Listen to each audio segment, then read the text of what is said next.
नमस्कार प्यारे विद्यार्थियों। कक्षा 10 माध्यमिक शिक्षा बोर्ड की परीक्षाएं 6 मार्च से शुरू होने वाली हैं। तो उसके लिए मैं आपके लिए लेकर के आया हूं मॉडल पेपर साइंस विषय यानी विज्ञान का बहुत ही महत्वपूर्ण पेपर है।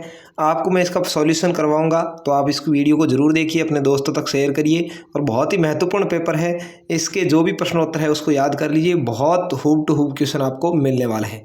देखिए यहाँ पर आपके जो 16 क्वेश्चन है, 18 क्वेश्चन है वो ऑब्जेक्टिव टाइप आने वाले हैं। तो देखिए Fe2O3 plus 2Ai equal Al2O3 plus 2Fe ऊपर दी गई अभिक्रिया किस प्रकार की है? संयोजन अभिक्रिया है या विस्थापन अभिक्रिया है, वियोजन अभिक्रिया है या द्विविस्थापन अभिक्रिया है? तो आपका सही आंसर होगा 4 नंबर इसके अंदर, ये विस्थापन अभिक्रिया है। ठीक है, विस्थापन हो रहा है मतलब यहाँ पर ये जो Al है वो आगे आ रहा है और Fe है वो पीछे की तरफ जा रहा है। ठीक है, तो इस तरीके से विस्थापन हो रहा है।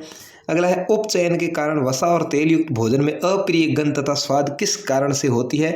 तो उपचयन के कारण वसा और तेल युक्त भोजन में अप्रिय गंध है वो विकृत गंधीता के कारण होती है। देखिए यहाँ पर गंध और गंधीता दोनों चीज़ों का ध्यान रखिए और सही उत्तर आपको मिल जाएगा।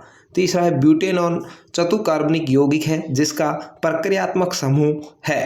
तो यहाँ पर ब्यूटेनॉन चतुकार्बनिक यौगिक है और इसका जो सही उत्तर है समूह है वो एल्कोहल है। क्या है? एल्कोहल है। 4 नंबर आपका सही आंसर होगा। कठोर जल में उपस्थित होते हैं magnesium ion, potassium ion, bromide ion या सोडियम आयन? तो कठोर जल के अंदर मैग्नीशियम आयन उपस्थित होते हैं। 1 नंबर आपका सही जवाब होगा। निम्न में से उस धातु का नाम बताइए जो कमरे के ताप पर द्रव अवस्था में पाई जाती है। क्या है? धातु का नाम बताना है भाई, जो कमरे के ताप पर द्रव अवस्था में पाई जाती है। तो धातु एकमात्र ऐसी है पारा। क्या है भाई? पारा है।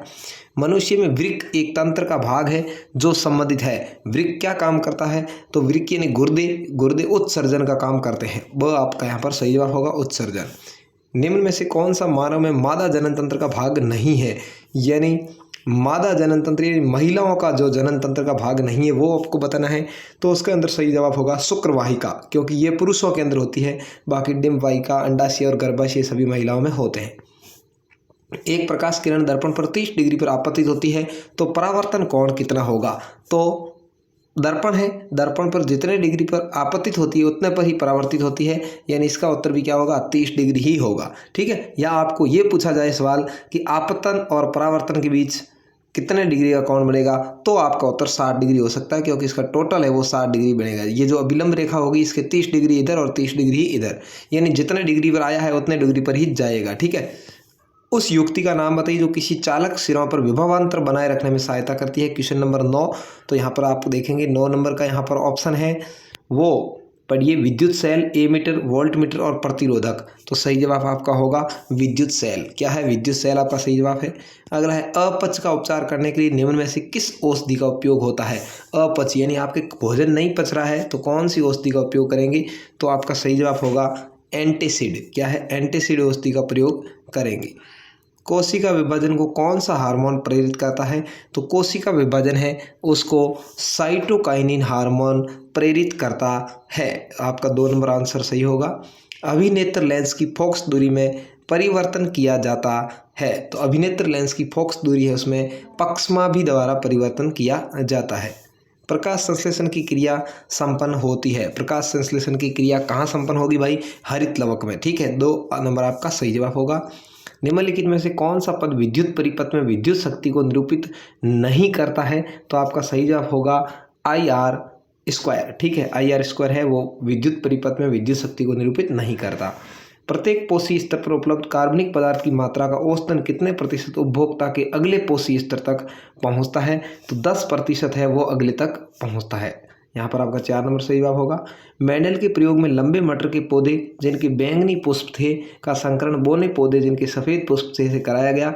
उसकी संतति के सभी पौधों में पुष्प बैंगनी रंग के थे परंतु उनमें से लगभग आधे बोने थे। इससे कहा जा सकता है कि लंबे जनक पौधे की आनुवंशिक रचना निम्न प्रकार थी। तो इसका सही जवाब होगा T बड़ी, T छोटी और दोनों W बड़े।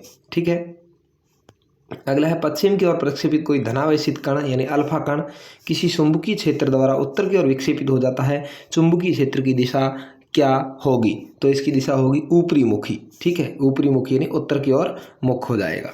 विद्युत चुम्बक बनाया जाता है, कठोर लोहे का, नरम लोहे का, किसी प्रकार के लोहे का या उपरोक्त में से कोई नहीं। तो आपका सही जवाब होगा कठोर लोहे का। 1 नंबर सही उत्तर है। अब ये थे आपके 18 ऑब्जेक्ट टाइप क्वेश्चंस। अब रिक्त स्थान की पूर्ति वाले क्वेश्चंस आते हैं। तो देखिए रिक्त स्थान की पूर्ति वाले क्वेश्चंस को भी आप अच्छे से करेंगे तो 18 और 7 25 नंबर आप आराम से प्राप्त कर सकते हैं। श्याम श्वेत फोटोग्राफी यानी जिसको अपन ब्लैक एंड व्हाइट बोलते हैं में किस यौगिक का प्रयोग होता है? तो सिल्वर ब्रोमाइड यौगिक का प्रयोग होता है। क्या है भाई? इसका सही जवाब है सिल्वर ब्रोमाइड।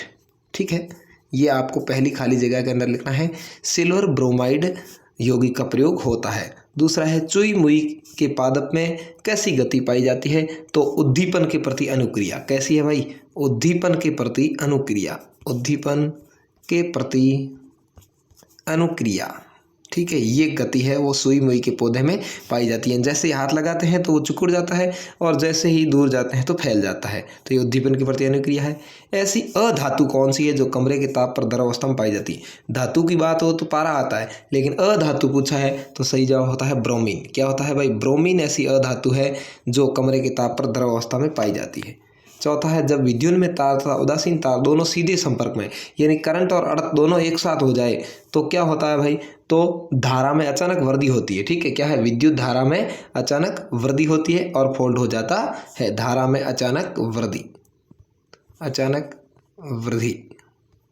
ठीक है, अगला है विशिष्ट प्रतिरोध या प्रतिरोधकता का मात्रक होता है। तो विशिष्ट प्रतिरोध या प्रतिरोधकता का मात्रक ओम होता है। ठीक है, ओजोन परत सूर्य से आने वाली पराबैंगनी, क्या है? पराबैंगनी, ठीक है, किरणों, पराबैंगनी किरणों से पृथ्वी को सुरक्षा प्रदान करती है। तो इस तरीके से ये 6 क्वेश्चन थे और 18 यानी 24 नंबर के आपके छोटे क्वेश्चन हैं। उसके बाद देखिए आप अति लघुतरात्मक क्वेश्चन आएंगे, इनके आंसर आप दे सकते हैं, आराम से इसको पढ़ लीजिए। इसका पेपर प्राप्त करने के लिए आप जो डिस्क्रिप्शन के अंदर लिंक दे रखा है टेलीग्राम ग्रुप का, उसको ज्वाइन कर सकते हैं, जहाँ पर आपको इसका पूरा पेपर है वो सॉल्यूशन पेपर मिल जाएगा। और यहाँ पर मैं आपके लिए इतना ही वीडियो बनाऊंगा क्योंकि ये बड़े क्वेश्चन है, जिसको आप देख लीजिए और आराम से घर बैठ करके इनका अभ्यास कीजिए। 6 मार्च से आपके होने वाले एग्जाम में बेस्ट ऑफ लक। और आगे के अन्य पेपर भी यदि आप देखना चाहते हैं तो हमारे चैनल को ज़रूर सब्सक्राइब करें और वीडियो को लाइक और शेयर करें। धन्यवाद, जय हिंद।